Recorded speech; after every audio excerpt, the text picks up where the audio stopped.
আমাদের দেশে SSC, HSC এবং দাখিল আলেম এই সমস্ত পরীক্ষাগুলোকে ঘিরে যেই পরিমাণ উন্মাদনা তৈরি হয় এবং যে পরিমাণ আবেগ এবং মানুষের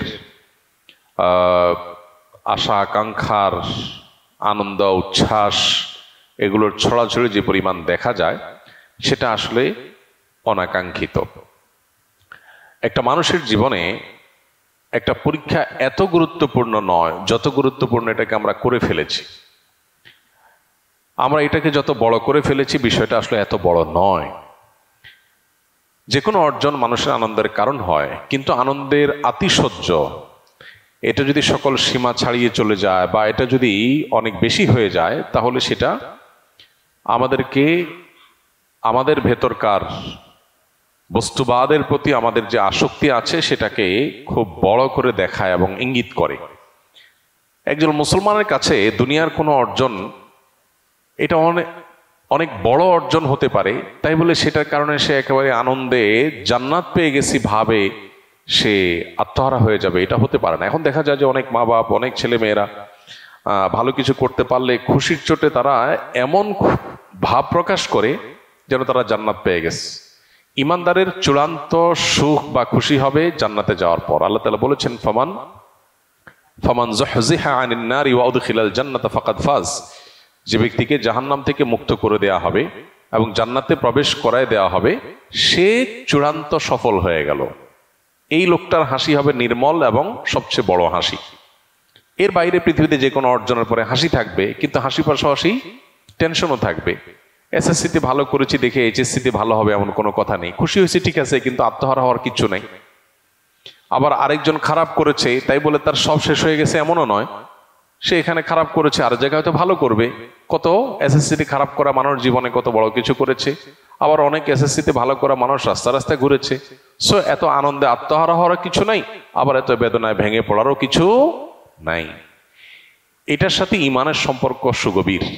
আল্লাহর প্রতি যদি কারোর বিশ্বাস থাকে, আস্থা থাকে, ভরসা থাকে, তাহলে সেক্ষেত্রে সে এই ব্যালেন্সের নীতিটাকে অনুসরণ করে চলতে বাধ্য। কারণ আল্লাহ কোরআনে বলেছেন, ওয়াসা আন তাকরাহু শাইআন ওয়া খায়রুল লাকুম। আমাদের কাছে মনে হচ্ছে খারাপ, কিন্তু সেখানে হয়তো কোনো ভালো লুকায়িত আছে। আবার হতে পারে কোনো কিছু আমার কাছে ভালো মনে হচ্ছে, হতে পারে সেখানে কি আছে, খারাপ লুকায়িত আছে। এই জন্য কোনো পাবলিক পরীক্ষা হোক বা অন্য কোনো পরীক্ষা হোক, এই সমস্ত পরীক্ষা বা যে কোনো অর্জনে আমরা খুশি হব, শুকরিয়া আদায় করব, আল্লাহর আনন্দ প্রকাশ করব, সন্দেহ নাই, কিন্তু সেটা মাত্রাতিরিক্ত যেন না হয়। নিজের ছেলে মেয়ের এসএসসি এইচএসসি পরীক্ষার আনন্দ প্রকাশ করে যদি বাবা মা আত্মহারা হয়ে যান, নাচানাচি শুরু করে দেন, তাহলে এটা দৃষ্টিকটু।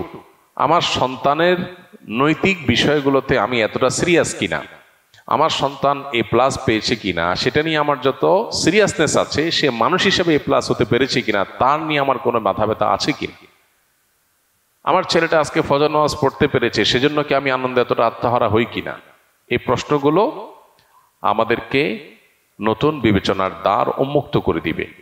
এই প্রশ্নগুলো যদি আমরা ভালো করে নিজের কাছে নিজে করতে পারি, তাহলে আমাদের পথ চলাটা জান্নাতের পথে পথ চলা হবে ইনশাআল্লাহ, এবং আমাদের ভুল জায়গা থেকে আমরা সরে আসতে পারবো। তো এই জায়গাটাতে আমার মনে হয় যে আমাদের বড় ধরনের কারোশনের জায়গা আছে। কোন পৃথিবীর অন্য কোনো দেশে আমাদের দেশের মতো এরকম এসএসসি এইচএসসি এই সমস্ত যে কোনো পাবলিক পরীক্ষায় ছেলে মেয়েদের উত্তীর্ণ হলে সেটা নিয়ে এত উন্মাদনা, এত উল্লাস, এত ফুর্তি, এইভাবে যেভাবে পত্রপত্রিকা মিডিয়া গুলোতে ফলাও করে প্রকাশ হয়, পৃথিবীর কোনো দেশে এভাবে ফলাও করে প্রকাশ হয় না। তো এইটা আমাদের মানসিকতার কারণে হয়, এবং এই মানসিকতার পরিবর্তন হওয়া খুব বেশি জরুরি। আমি এর আগেও বারবার করে বলেছি, আমার ছেলে মেয়েদেরকে পরিষ্কার করে বলা আছে, পরীক্ষা ভালো ফলাফল করবা তোমরা, অভিভাবকের আমরা অবশ্যই আশা করি। যদি কোনো কারণে তোমার চেষ্টার পরও ফলাফল খারাপ হয়, তাতে কোনো টেনশনের কোনো কারণ নাই। আমরা কেউ বিচলিত হব না, ব্যথিত হব না।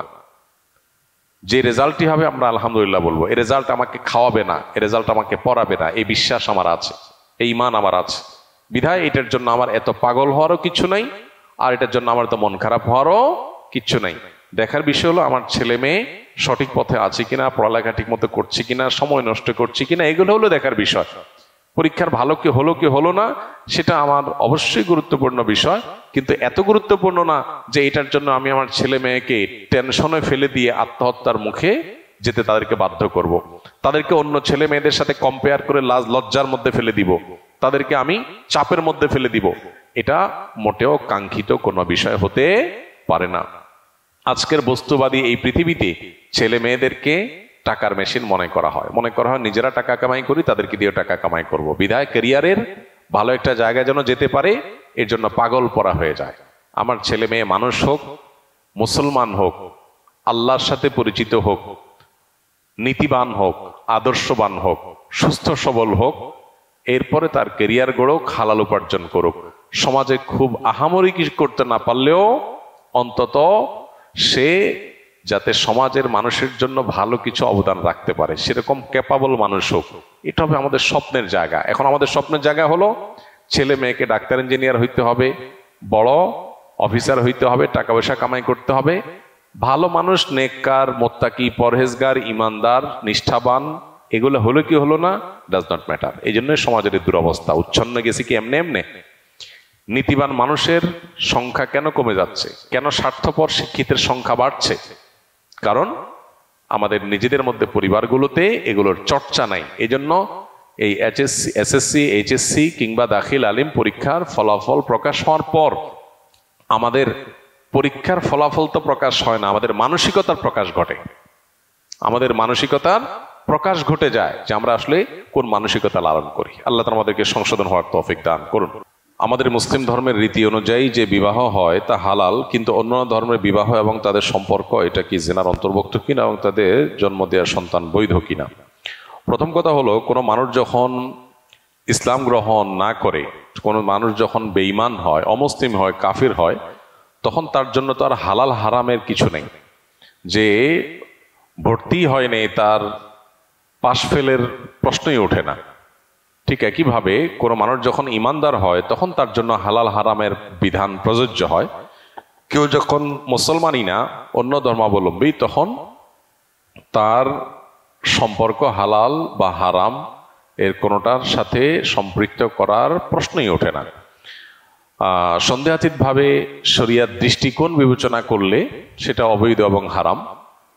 তবে কেউ যদি অমুসলিম অবস্থায়, স্বামী স্ত্রী উভয় অমুসলিম ছিলেন, এরপরে তারা ইসলামে দীক্ষিত হয়েছেন, যেমনটি সাহাবা একরামের সময় হয়েছে। বহু সাহাবীরা এক সময় তারা অমুসলিম ছিলেন, পরবর্তীতে তারা ইসলাম গ্রহণ করেছেন। যখন ইসলাম গ্রহণ করেছেন তখন তাদের যে বিবাহের উপরে তারা অটল অবিচল ছিলেন সেটার উপরে তারা অটল অবিচল থেকেছেন। ইসলাম গ্রহণ করার ফলে তাদেরকে বিচ্ছেদ করে দেওয়া হয়নি এবং নতুন করে তাদেরকে আকদ সম্পন্ন করা হয়নি সাহাবীদেরকে, যেহেতু উভয়ে ইসলামে দীক্ষিত হয়েছেন। অতএব ইসলামের পূর্বের যে বিবাহ শাদী বা ইসলাম ধর্ম যারা অনুসরণ করছে না তাদের যে বিবাহ শাদী, তাদের ধর্ম মতে সেটা যদি বিশুদ্ধ হয়ে থাকে তো সেটি তাদের কাছে বিশুদ্ধ হতে পারে, বাট শরিয়ার দৃষ্টিকোণ থেকে সেগুলো কোনোটাই সঠিক বা শরিয়া সম্মত বিবাহ না। শরিয়া সম্মত বিবাহ যদি না হয় তাহলে সেক্ষেত্রে শরিয়ার দৃষ্টিকোণ থেকে বিবাহের যে বিধিবিধান সেগুলো সাধারণত কার্যকর হয় না।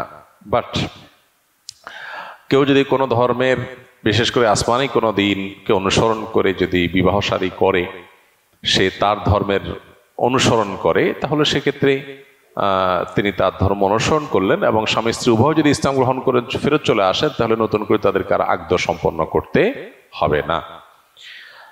এসএসসি পরীক্ষা প্রতি বছরের মতো এবারও অনেকে দেখা গেছে প্রচুর পরিমাণে ডিপ্রেশনে আত্মহত্যার পথে পা বাড়াচ্ছেন। আবার অনেকে দেখা গেছে যে অতি আনন্দে আত্মহারা হয়ে যাচ্ছেন। বিষয়টা নিয়ে কি বলবেন? আমরা এটা নিয়ে ইতিপূর্বে কথা বলেছি। আমাদের দেশে এসএসসি, এইচএসসি এবং দাখিল আলিম এই সমস্ত পরীক্ষাগুলোকে ঘিরে যেই পরিমাণ উন্মাদনা তৈরি হয় এবং যে পরিমাণ আবেগ এবং মানুষের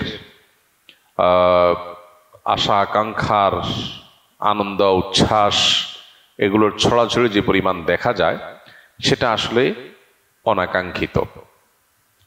একটা মানুষের জীবনে একটা পরীক্ষা এত গুরুত্বপূর্ণ নয় যত গুরুত্বপূর্ণ এটাকে আমরা করে ফেলেছি।